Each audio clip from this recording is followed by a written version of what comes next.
In 9.10, we're ready to conclude our long journey through Chapter 9 and finally talk about Taylor and Maclaurin series. So in this section, what we're essentially doing is taking what we learned in 9.8, which was Taylor and Maclaurin polynomials, and what we learned in 9.9, which was power series, and combining those two very important ideas so that we can now understand what a Taylor and Maclaurin series is. And essentially what we're getting at is what we've been looking at here in this title slide all throughout Chapter 9. We're looking to take our Taylor and Maclaurin series out to infinity, because ultimately what we want to get is not an approximation anymore, which the Taylor and Maclaurin polynomials gave us, but now we're looking for maybe some exact values, which would mean we'd have to take our series out to infinity, which would of course make it an infinite series. Okay, so let's do a quick little review of Taylor polynomials. We know that the k-Taylor polynomial centered about x equals c for some function is given by this series. And ultimately what this was a machine of sorts where it produced a Taylor polynomial. How long was that Taylor polynomial? Well, depending on where you stopped for k, whether it was 2, 3, 4, 5, or so on, that would produce a polynomial that long. And to produce that polynomial, we would just start at n equals 0 and plug in 1, plug in 2, and then of course stop once we get to the value of k. But ultimately, that was just the skill of expanding this series.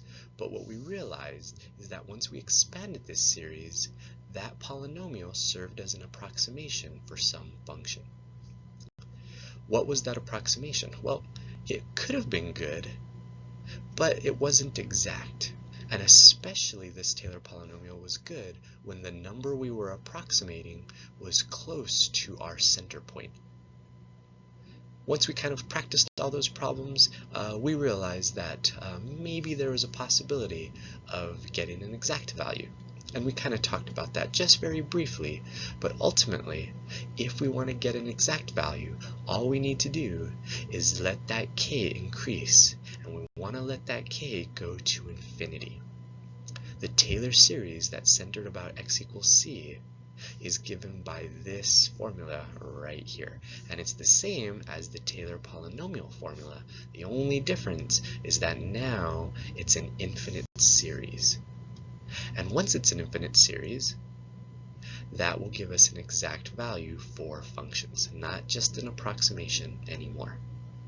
We can extend that, of course, to our Maclaurin polynomial, and it would look exactly the same for Maclaurin series, except again, we're letting that series now go out to infinity, so that is now an infinite series. So that was really 9.8, what we talked about. So how do we kind of incorporate 9.9 into this whole discussion about Taylor polynomials becoming Taylor series? Well, maybe you could have possibly realized this back in 9.9, but the general form of a power series is given by this infinite series right here. And it looks very similar to our Taylor series if you kind of just point out a few little things.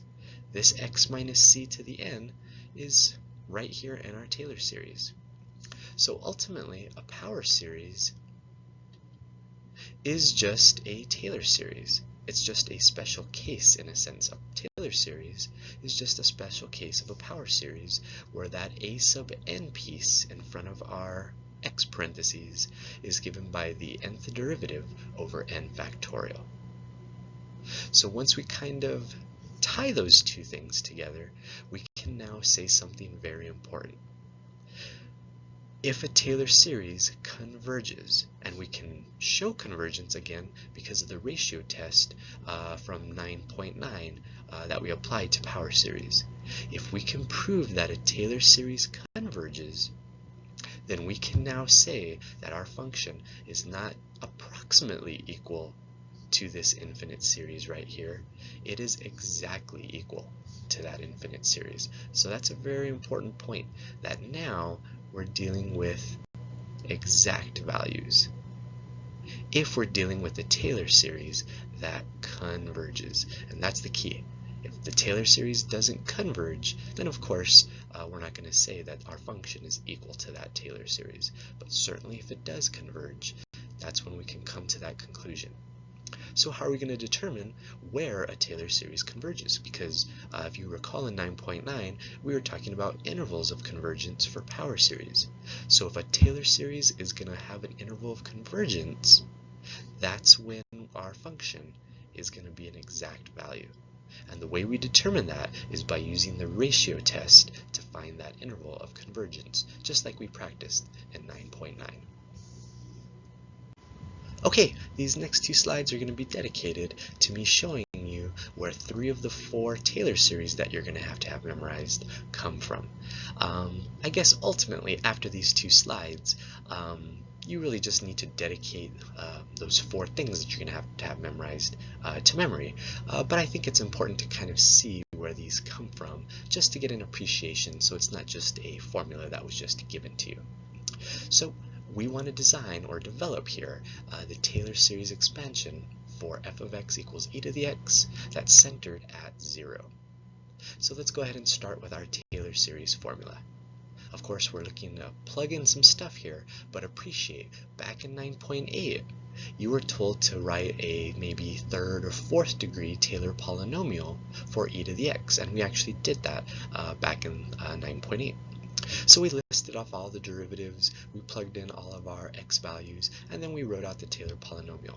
But again, keep in mind, this is an infinite series, so what we're trying to do here is write some sort of form for that, because of course we can't write out an infinite amount of terms. That's just not possible. So let's see if we can kind of build our way up to that. The first thing we should kind of do right away, because it's nice and simple, is we're centered about 0. So all our c values, of course, will get a value of 0. And then we have this form right here.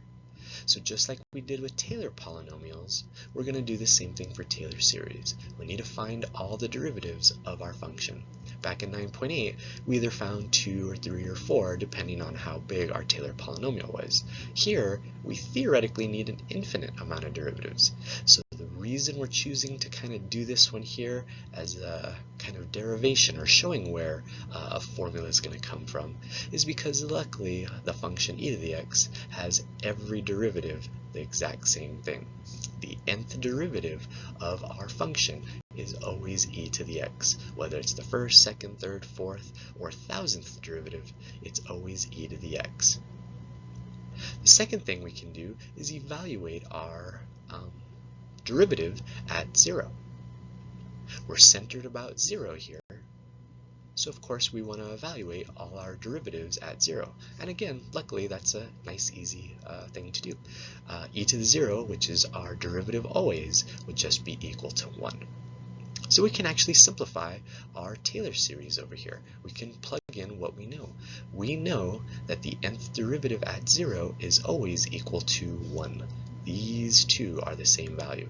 And of course, x minus 0 to the n is really just x to the n. And if we just clean that up a little more, what we've now just discovered is that the Taylor series for e to the x, not the Taylor polynomial, but the Taylor series, which goes out to infinity, for e to the x, is given by this right here. This is one of the 4 that you're going to have to memorize. So there's a little bit of more work that we still need to do here. Remember, this is not technically equal to e to the x until we show that this thing converges. So we can't get ahead of ourselves just yet. We have to show that this infinite series converges. Whether it's on an interval or maybe it always converges. So here's some good news. We've already done this problem before. If you refer back to your notes in 9.9, we actually looked at this particular infinite series, or power series I should say. I just didn't tell you back in 9.9 that this was the same infinite or Taylor series that we got for our e to the x function. So without going over the details again, after you do the ratio test, we find that our interval of convergence goes from negative infinity to infinity. So what that means is because this infinite series converges for all x's, it does not matter what x we consider.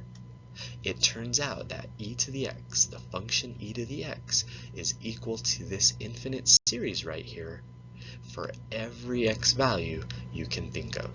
And again, that's one of the 4 that you're going to have memorized for the AP test. Okay, now we're ready to take a look at the Taylor series expansions for sine and cosine. And again, in this slide, just like the last slide, what I'm spending the time doing is showing you where a formula comes from that ultimately you guys are going to have memorized. So these will be 2 more of the list of 4 that you're going to have memorized. So let's talk about the Taylor series expansion for the function sine x that's centered about 0. Of course, just like the last slide, we have to start with our Taylor series formula. And of course, since we're centered about 0, we can of course plug in 0 for c. Just like you saw in the last slide, and really just like you saw in 9.8, really what it comes down to is, can you figure out the values of the derivatives at 0? In 9.8, it was just a matter of doing however many derivatives you needed, and usually it wasn't too many. Here though, we need to figure out some way of understanding what these derivatives are doing out to infinity. Luckily in the last example, it was just a matter of saying that e to the x has the same derivative of e to the x to infinity, but here it's not quite as straightforward. So what I'm going to do is go ahead and list off the first 5 derivatives of sine x. And just a little observation to make here is that every 4th derivative is the same. Our original function is sine, and it takes 4 derivatives to get back to sine, and then of course the pattern will repeat. So that's really just an observation. It doesn't really play too big of a part here. Ultimately, again, our goal is to figure out what are these derivatives doing at 0. So of course, just like in 9.8 and just like the last example, we want to evaluate all our derivatives at 0 in this case. And now you'll notice something, and it's kind of the key to getting this problem to work. Our values seem to be going from 0 to 1 or -1 and alternating. So I guess there's 2 things going on. Our 1s are alternating. We're going from 1 to -1 to 1, so there's some sort of alternating component. And it seems like all we care about are these terms right here. It seems like the even terms don't really play a part. The 0th derivative, the 2nd derivative, the 4th derivative, and of course the 6th derivative, and so on and so forth, don't seem to be playing a part. It's only the odd derivatives that seem to be playing a part. So that's kind of the observation we need to make. So now we can go to our Taylor series here and figure out what it's going to look like. So I'm going to go ahead and start off by kind of just leaving our fraction blank here. And of course, all we know really right now is we have an x to some power. So I'm going to just leave that x there. Again, the observation to make here is that the value of these derivatives that matter, because of course the zeros don't really matter, are alternating between 1 and -1. How do we write a component to an infinite series that allows it to alternate? Well, like you've been seeing most of this chapter, or certainly since 9.5, the way we can write an alternating component to an infinite series is writing -1 all to the n power. The other observation we made is that only the odd index terms, or the odd derivative powers, contribute to the series. So of course, when we have our x to a power, we don't ever want to see an even number. The way we can write that so that we're always producing an odd number, that's starting at 1, by the way, and that's the key. Our first term that we would want to see is a first derivative or a first power. We would want to write that as 2n plus 1. If you're not quite sure why it's 2n plus 1, just appreciate when you plug in 0 as the first term, we would have 0 plus 1, which will give us that first degree term. When you plug in 2, when you plug in 1, you'll get a 3, which will give you that third degree term, which is contributing to our Taylor series. If you plug in 2, you'll get 5, which is the next term that contributes to the series. So that's the reason we need to put that 2n plus 1 power. It's only the odd terms that are contributing to this infinite series. And on top of that, we want to start with the first power. So of course, since we're starting at 0, when we plug that in, we would want to see a first degree term, which is where we're starting at. On top of that, what goes in the bottom of this fraction? What is that n factorial? Well, the way you can see that is just to kind of appreciate back from the original Taylor series form.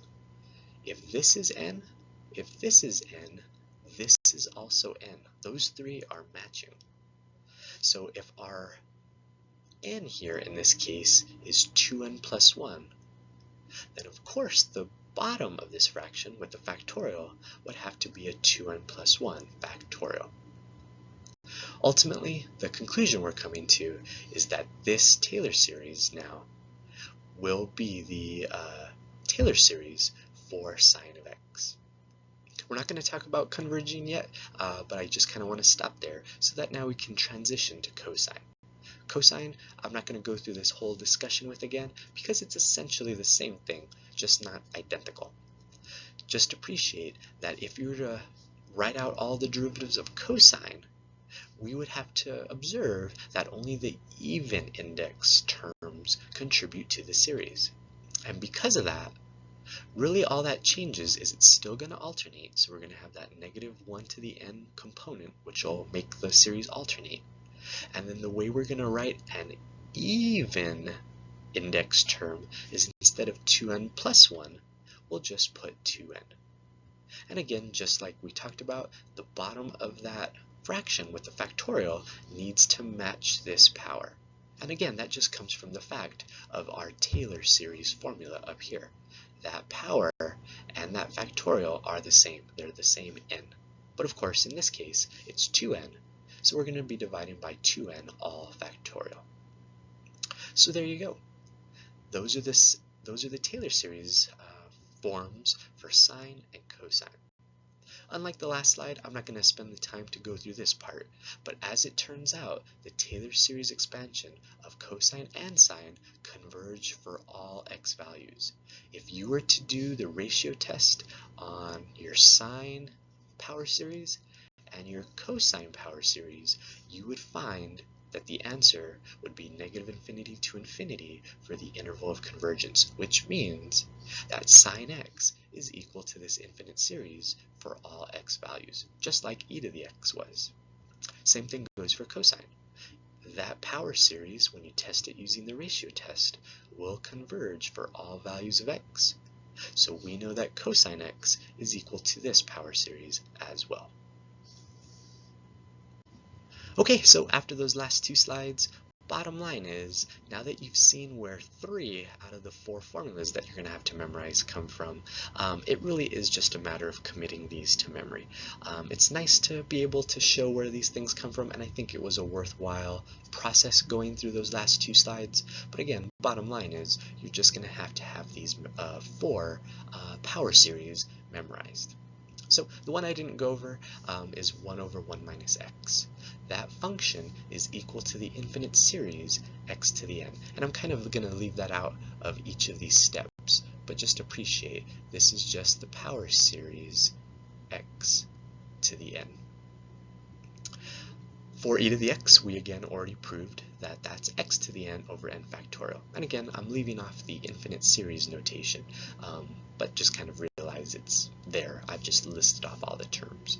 Sine x, again, we saw in the last slide, and cosine x, we again saw in the last slide. And just notice that only e to the x, sine x, and cosine x are good for every x value you can think of.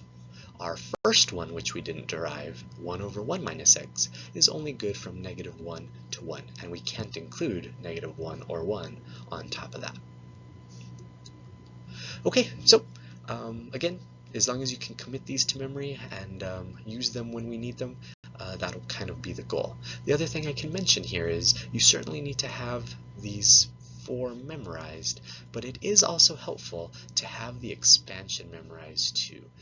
At some point, the speed at which you do these problems, of course, becomes an issue, and it's nice to be able to expand these Taylor series using the formulas that I have checked off here that you need memorized, but it can also be helpful to memorize the pattern to this expansion.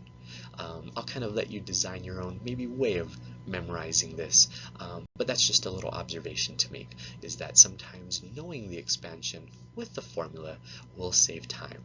But of course, if you always know these four formulas here, you can always expand. That will just kind of take precious time away from doing problems in a timed scenario. Okay, so now we're ready to kind of move on. Now that we have these four behind us, now we can really start taking a look at what we can do with Maclaurin and Taylor series. So a follow-up topic is I've only given you what are called the elementary, the basic, or if you want to call them parent, power series or Taylor series. But what if we wanted to know what the Maclaurin series for e to the x squared was?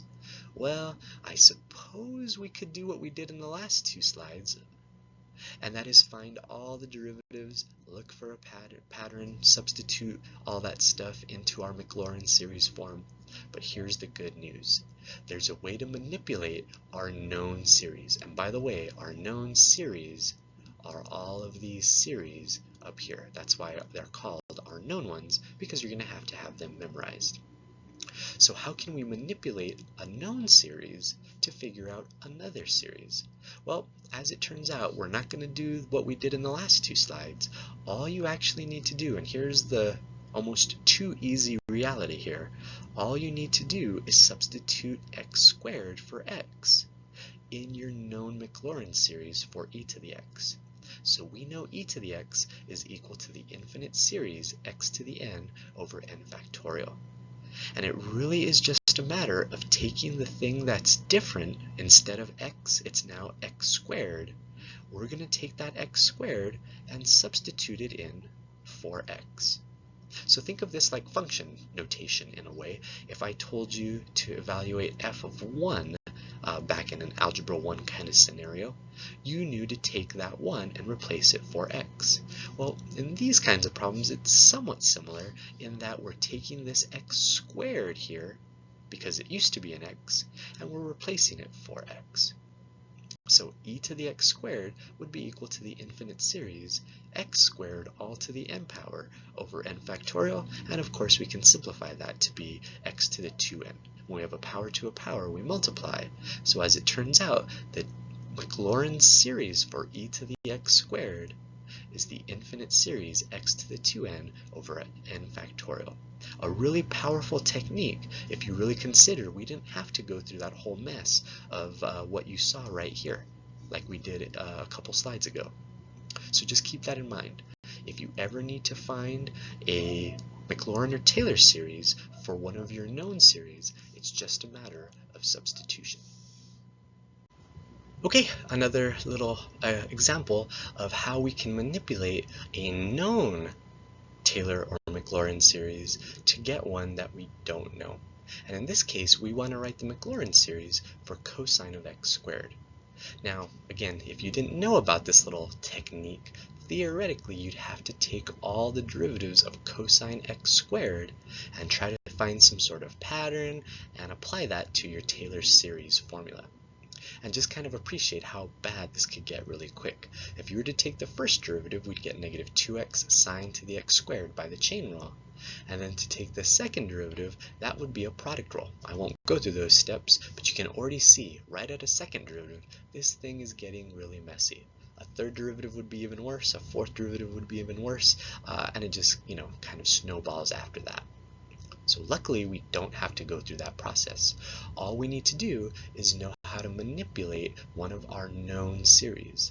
And luckily, we know that the cosine function Taylor series or Maclaurin series is given by this. We derived it in a sense a couple slides ago, and certainly it's on the list of the ones that you're going to have memorized. So what we want to do is replace that cosine of x with cosine of x squared. And if we do that, we just do the same thing in our Maclaurin series. We replace the x wherever we see it with an x squared. Once we do that, it's just a matter of a quick little simplification. X squared to the 2n, again we multiply the powers when we have a power to a power, will become 4n. So as it turns out, we don't need to do derivatives. That's why it says voila. It's kind of magical in a way. We save a bunch of work with this powerful technique called variable substitution. If you know a particular Taylor series for a function or Maclaurin series, we can use this variable substitution, and it makes our lives much, much easier. So as it turns out, the Taylor or the Maclaurin series for cosine of x squared is the infinite series of -1 to the n times x to the 4n over 2n all factorial. Okay, so now we need to shift gears a little bit and take this one step further. This variable substitution or the manipulation of a known series is great, but it's kind of just an in-between step to getting to this idea here. The manipulation of a known power series allows us to do something even more powerful, and that is integrate functions for which no integration technique exists.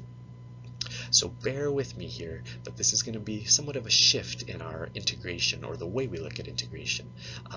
So here we go. We want to try to integrate this function here, e to the t squared. So something to point out real quick. If you had looked at this, and I hope you wouldn't have looked at it this way, but if you would have looked at this as something that was possible to do, that would have kind of been an issue. The reason it's an issue is there is no technique for integrating this. And to kind of prove that, let's take a look at this other example on the side here. Except I'm going to make one change. I'm going to put an extra t here in the front of e. And you'll notice why that's actually a good thing.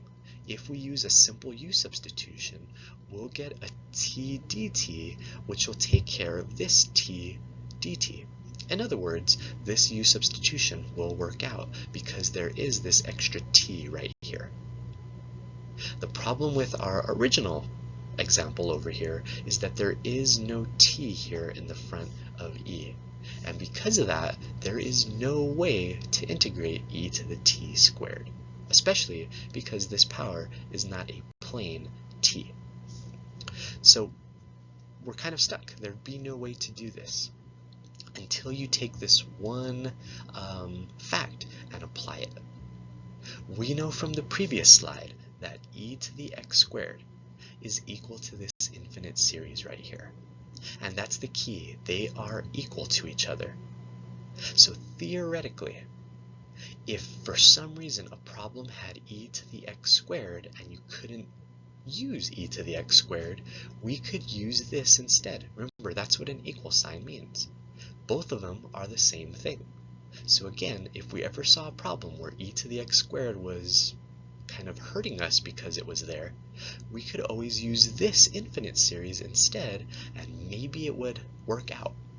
And as it turns out, that's exactly what we want to do. Instead of integrating e to the t squared, we want to integrate the Taylor series or the Maclaurin series instead. And again, that's because these two things are equal to each other. E to the x squared can be replaced with x to the 2n over n factorial. And that's the power in these Maclaurin and Taylor series. So let's go ahead and do that. This thing, which we can't do, can be changed to this thing, which we can do. And I know it might not even seem like we can do it that way, but I do need to point out the components of what we're dealing with. I went ahead and split this fraction into two pieces. I took that x to the 2n and moved it to the front so I could better illustrate that that 1 over n factorial is really a constant. If you think about this infinite series, you'd plug in a 0 for n, a 1 for n, a 2 for n, a 3 for n, and so on to infinity. So really that 1 over n factorial we're viewing as a constant. Of course, x to the 2n is our variable. And just like you learned way back in 4.1, the way we integrate x to a power is with the power rule. We'll add 1 to the power and divide by that new power. Of course, our constant will just stay in the front of that. So we'll get x to the 2n plus 1, all divided by 2n plus 1. And as it turns out, if we want to find what this integral is equal to, it's equal to this infinite series right here. Once you kind of tie this all together, again, this is a very powerful technique because we can't technically integrate e to the t squared. But we can certainly apply this idea of a Maclaurin series and integrating that instead and getting another infinite series. So it's not some function we're getting, so don't misinterpret it that way, but we're getting an answer at least, and our answer is an infinite series. Okay, so those first 5 slides were all dedicated to all the information we're going to need so that now we can take a good shot at doing these AP problems. So really keep in mind all the things we went over in those first 5 slides, because all of that's going to pertain to solving these free response AP test questions. So we're not given much information here to start off with. All they're telling us here is we have a function f of x equal e to negative x squared. And we want to write the first 4 non-zero terms and the general term of a Taylor series for f about x equals 0. So you can see right away, if you don't have the 4 elementary power series or Taylor series memorized, that could be a big issue for a problem like this. So of course we need to start off with what we should have memorized. We know that e to the x is equal to x to the n, or the infinite series of x to the n over n factorial. And we need the first 4 non-zero terms, so I'm going to list off those first 4 with a plus dot dot dot, with a plus and then our general term, and then a plus and another dot dot dot.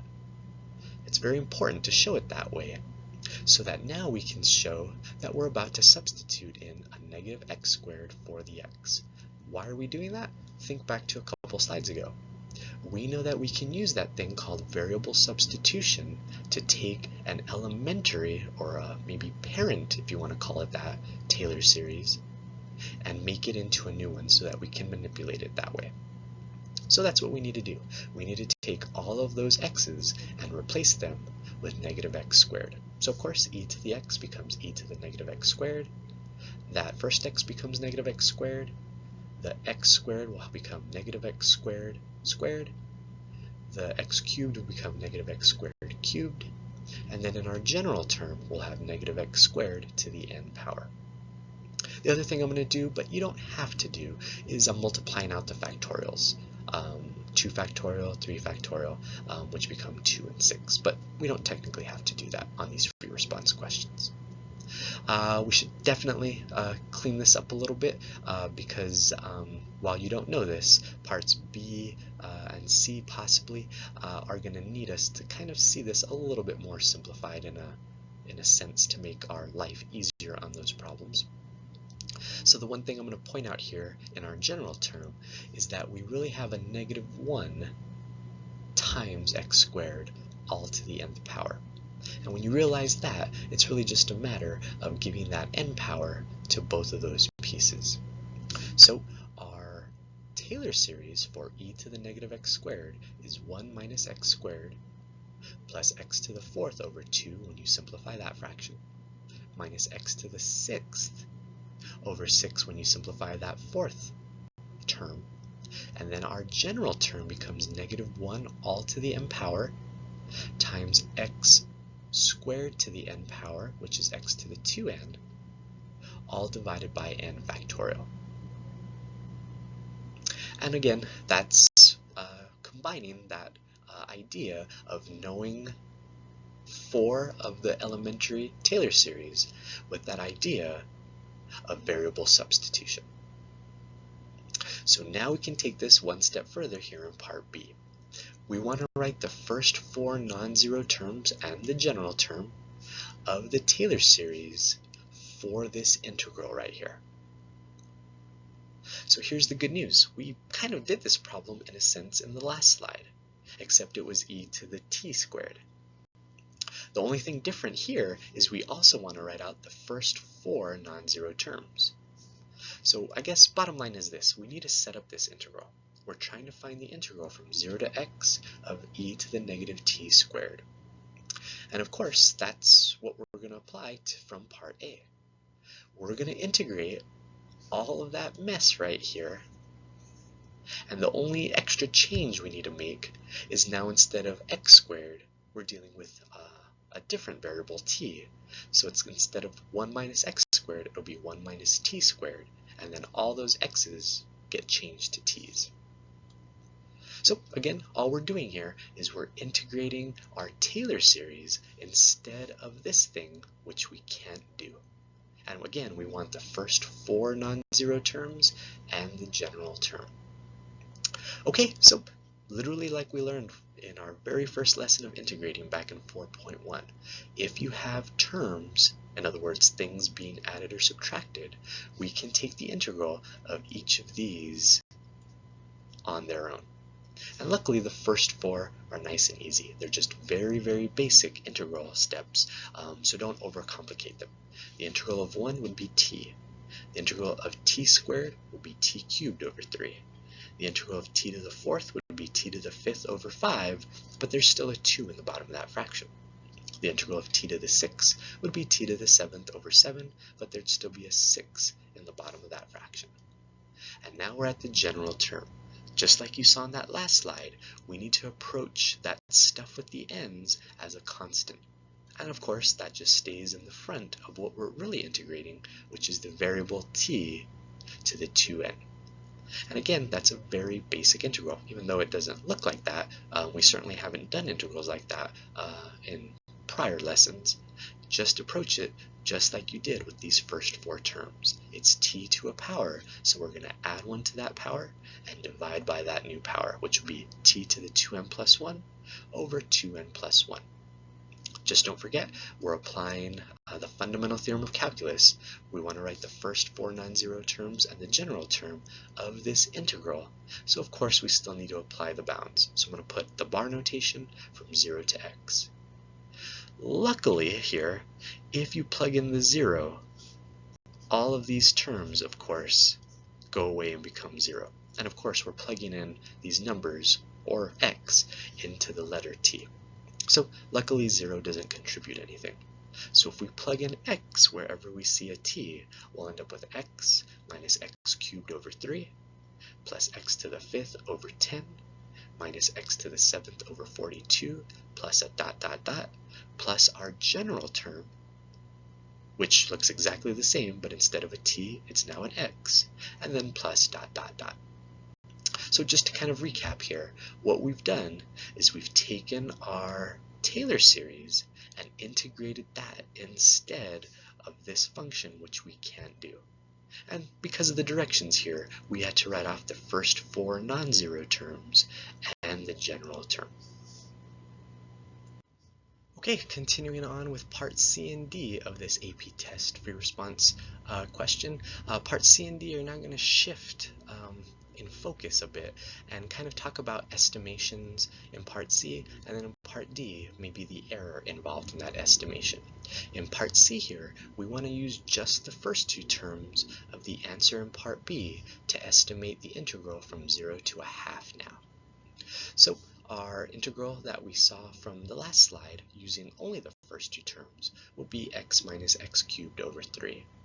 So that thing right here, this 2-term polynomial, is going to give us an approximation for this integral. And of course, we don't want the integral from 0 to x, we want the integral from 0 to a half. So all we need to do is replace that x with a half. And again, just like the idea of notation that we've studied all along, if we replace that x with a half, of course, on the other side of the equal sign, we'll also replace the x's with halves. And it's just a matter of running through this computation here. We'll have 1/2 minus 1/3 times 1/8. And if you do that math, you'll get 11/24. So again, this is not an exact value. The integral from 0 to a half of this function, which again, appreciate we can't do. There is no technique for integration here. But if we wanted to find an approximation for that, that's equal to 11/24, which is pretty good considering we're getting at least some answer compared to not being able to do this integral. Okay, so that's kind of it. If you wanted for some reason to use the first 3 terms to find the approximation, you would just have used the next 3 terms, and of course that would have been a better approximation. But here in this case, they just wanted us to use the first 2 terms. So that now in part D, we can introduce the last thing for this chapter. And it's actually just an extension or an analogy of sorts to the Lagrange error bound. The reason I'm mentioning our error bound here is in this part D, we need to explain why the estimate in part C differs from the actual value by less than 1 over 200. So we're talking about how far off this approximation is, or in other words, the error.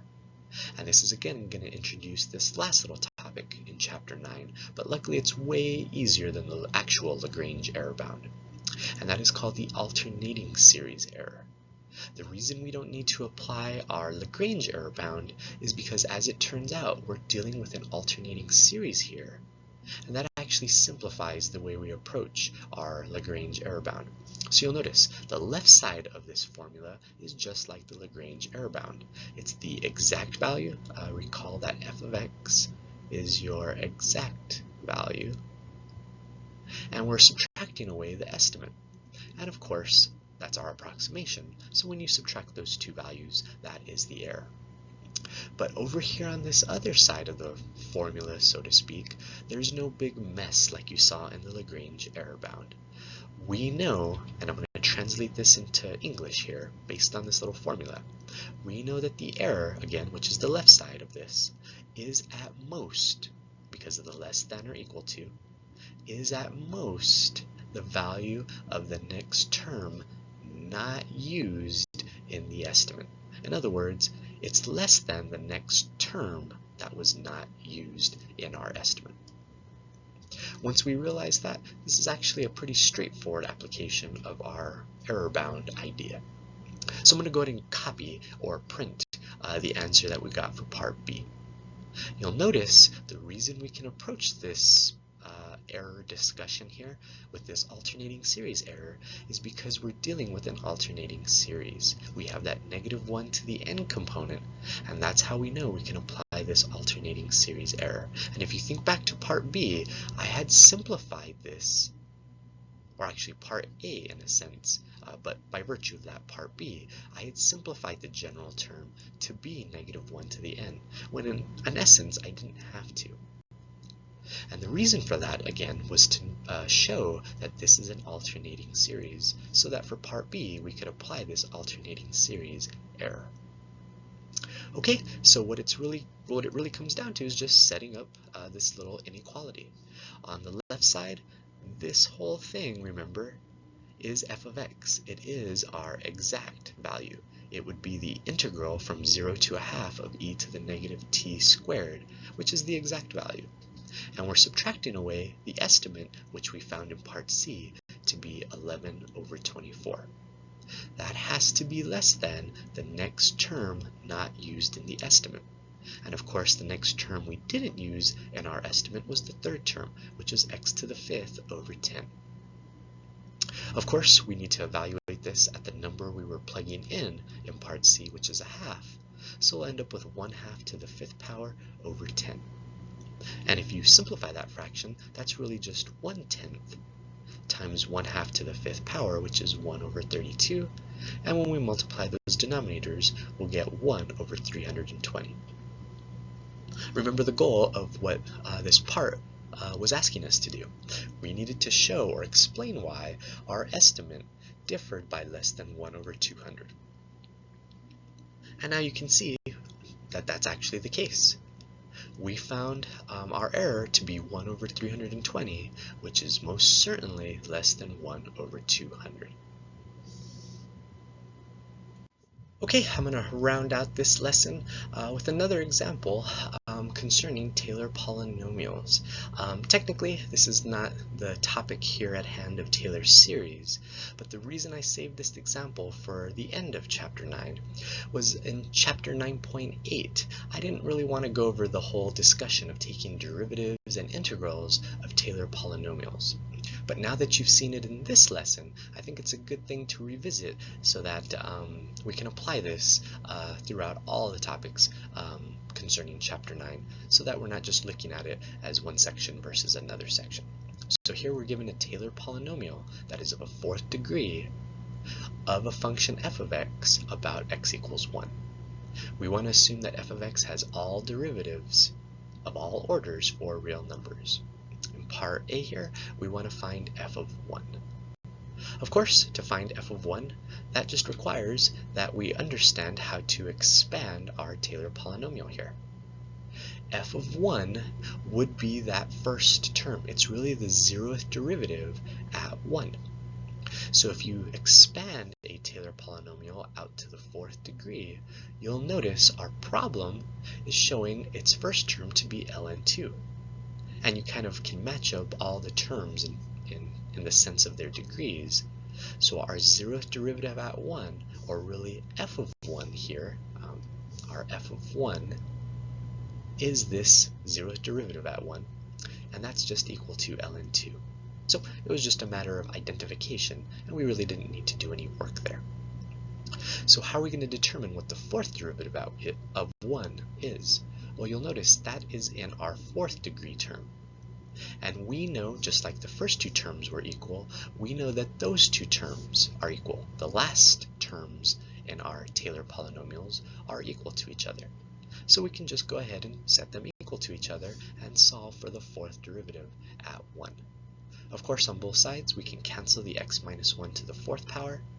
And since we're dividing by 24 on this left side, we can multiply the 24 to the other side, which I didn't have space to show. But if you multiply the 24 to the other side, we'll end up with negative 24 over 4. And of course, that's just equal to negative 6. So the value of our 4th derivative at 1 is negative 6. Part B. We want to write a 3rd degree Taylor polynomial for f prime of x about x equals 1 and use that to approximate the derivative at 1.2. Again, just kind of appreciate what's going on in this problem. We don't know what the original function is. All we know is that we have its Taylor polynomial of a 4th degree, and we're just kind of using that in place of that function. So, of course, if we had the original function, we would want to take its derivative, but since we don't and we have its Taylor polynomial, and those two things are kind of, in a sense, the same thing, they're not necessarily equal, of course, because it's an approximation, but because we can replace one with the other, we can take the derivative of this entire thing up here instead. Again, we don't know the original function, but we can take the derivative of its Taylor polynomial instead. So it's just a matter of taking the derivative of term by term. The derivative of ln2 is a constant, so that's 0. The derivative of x minus 1 would be 1. And for the next couple terms here, we're going to have to apply the chain rule. If you bring down the power of 2, we'll leave the u alone, so to speak. X minus 1 will reduce the power by 1, and we'll still be dividing by 2. Just kind of keep in mind, we should be applying the chain rule here, but since our u is x minus 1, that would really just be a u prime of 1, which we don't necessarily need. For the next term, we'll bring down the power of 3.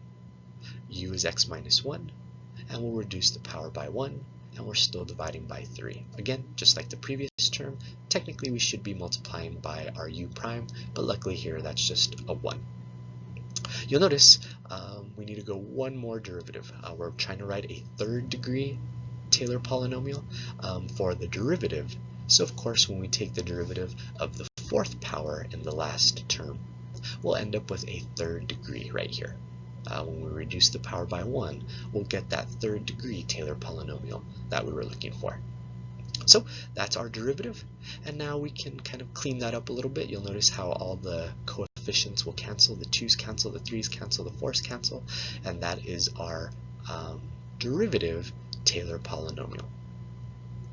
Now, as a follow-up, we can take that 1.2 and plug it into that polynomial, and we'll get 0.832. Again, recall that this is a calculator question, and on top of that, anytime we write a decimal, we have to round it to 3 decimal places.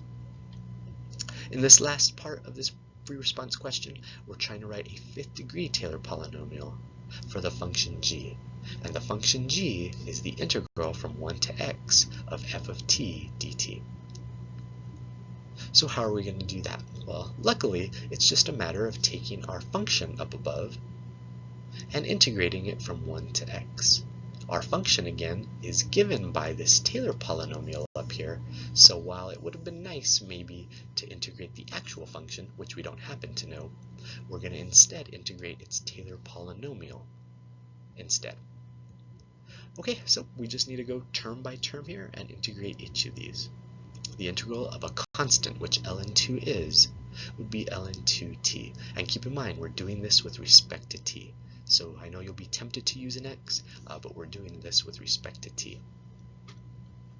The next term will be t minus 1 all squared divided by 2. We add 1 to the power, and technically, and I'm not sure if I have space for this, but technically in all of these terms, our u is t minus 1. And of course, du would be equal just to dt. So luckily, our little u box, while I guess is necessary, luckily doesn't produce any extra constants that we have to keep track of. So we can go ahead and just apply the power rule without necessarily worrying too much about our u box here. So it'll become t minus 1 squared over 2. The next term will become t minus 1 cubed over 3, but keep in mind there's still a 2 in the bottom of that fraction. The next term will be t minus 1 to the 4th over 4, but keep in mind there's a 3 in the bottom of that fraction. And in the last term we'll have t minus 1 to the 5th over 5, and we still have a 4 in the bottom of that fraction. Don't forget, we need to apply our fundamental theorem of calculus, and that of course will require that we plug in the upper bound of x, and then plug in the bottom bound of 1. So let's plug in that upper bound of x first. Luckily, that's nice and simple. Don't overcomplicate that. We're just going to replace all those t's with x's. And on top of that, I'm going to go ahead and simplify the denominators for 3 times 2 being 6, 3 times 4 being 12, and 4 times 5 being 20. So what happens when we plug in 1? Well, you'll notice in these terms here, when we plug in 1, those all become 0. 1 minus 1, and all of those terms become a 0. But we can't just neglect the ln2 times t, because when we plug in 1 for t, we'd still have ln2. And then the rest of those 4 terms become 0, and then we can kind of just box the part that matters since the 0 doesn't matter. And that would be the 5th degree Taylor polynomial for our function's integral from 1